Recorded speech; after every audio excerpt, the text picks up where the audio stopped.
Welcome, ladies and gentlemen, boys and girls, to 360 Aviation Academy. In today's class, we shall discuss the CDFA approach. CDFA stands for Continuous Descent Final Approach.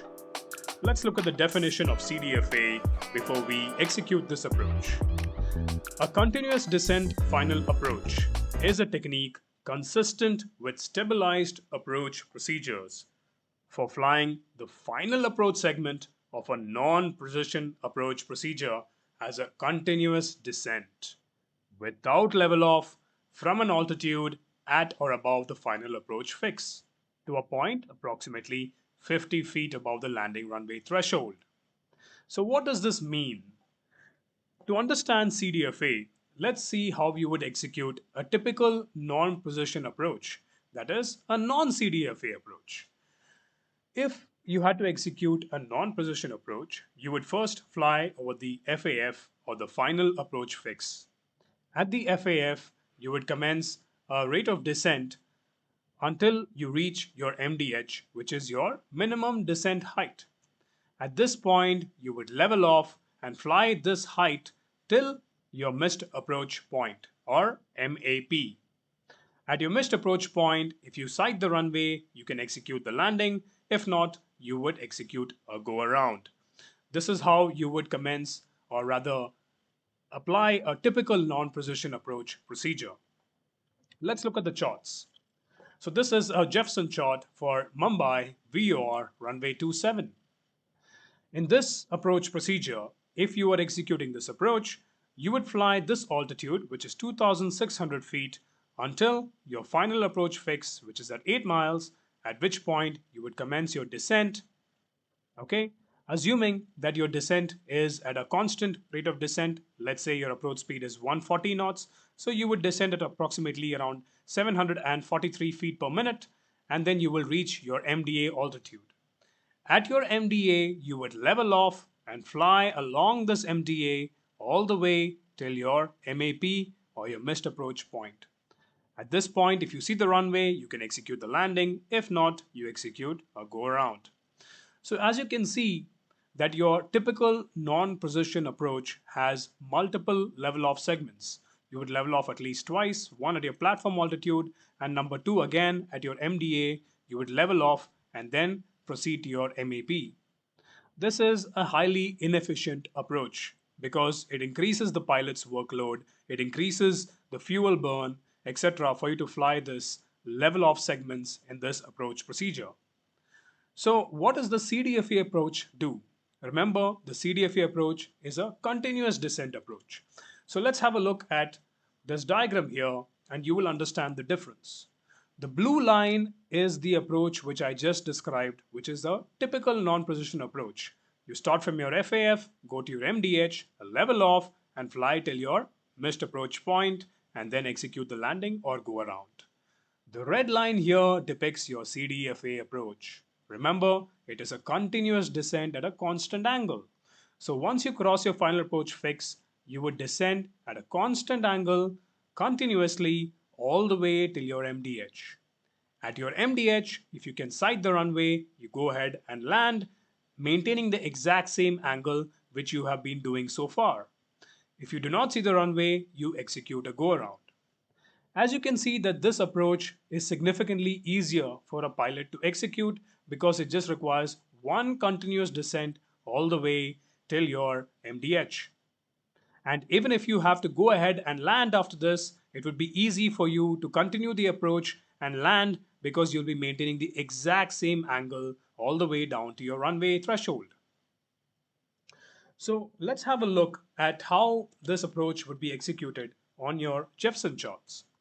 So over here again, this is for the Mumbai VOR runway 27.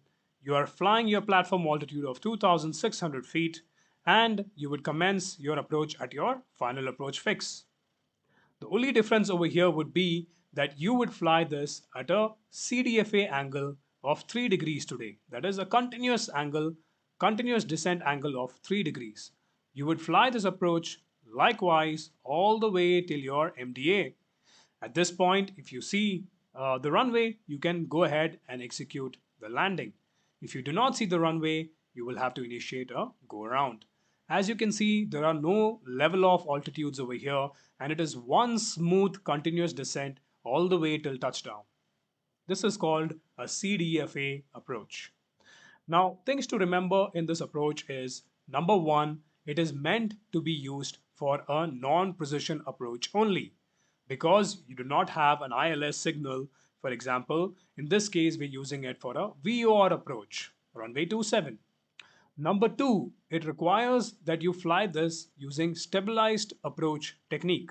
What does that mean? You have to ensure that before you descend on your final approach fix, you will have to ensure that your flaps are configured to landing flaps and your landing gear is down with the landing checklist complete.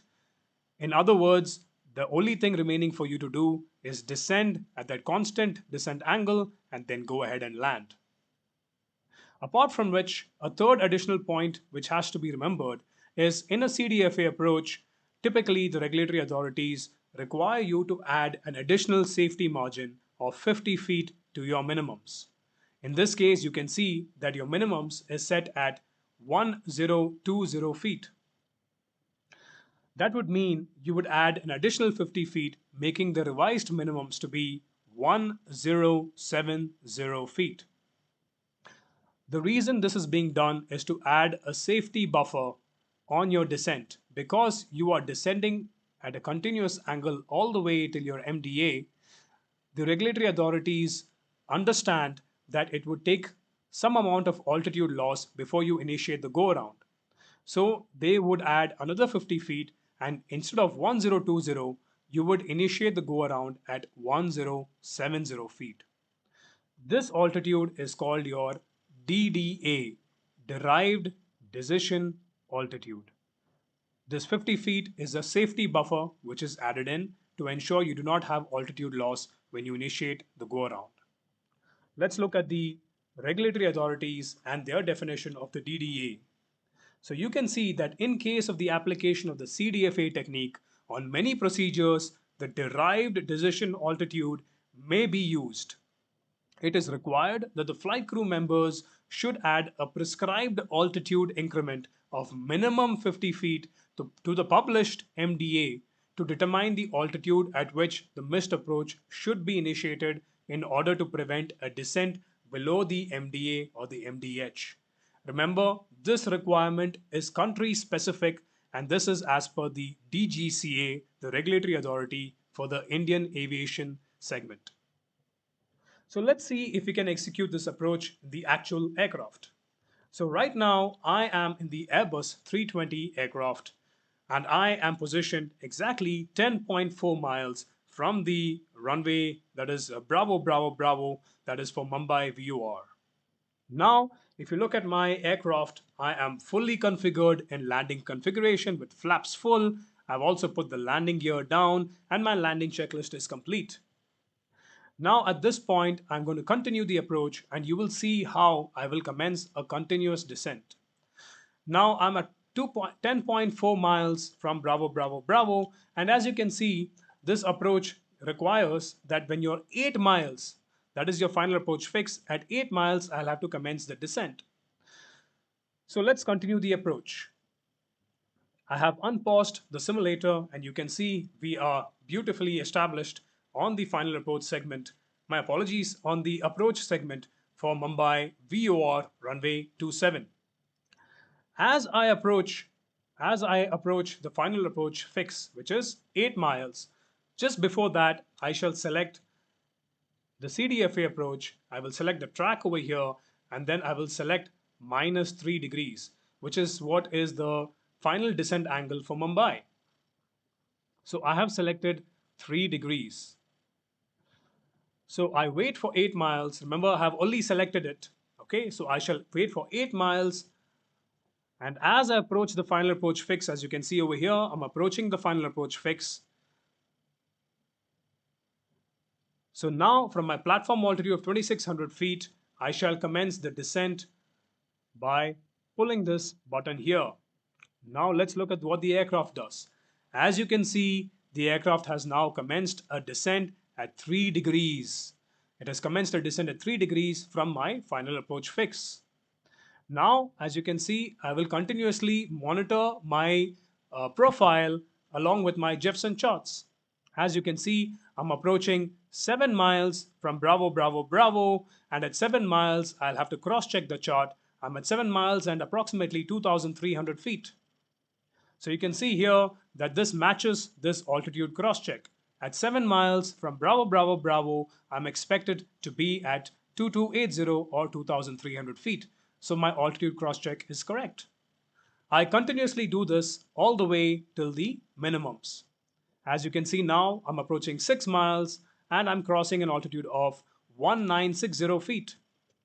So at 6 miles, you can see I'm exactly on profile at 1960 feet. Let's continue the approach. Now remember, I've also set my minimums with the derived decision altitude, which is 1020 plus 50 feet, which is 1070. So at 1070 feet, if I do not sight the runway, I'm expected to go around.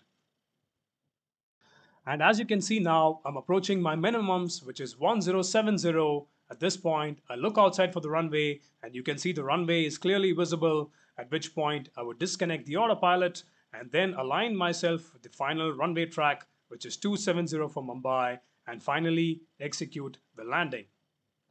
As you can see, the runway is visible here clearly, and this is how you do or execute a CDFA approach.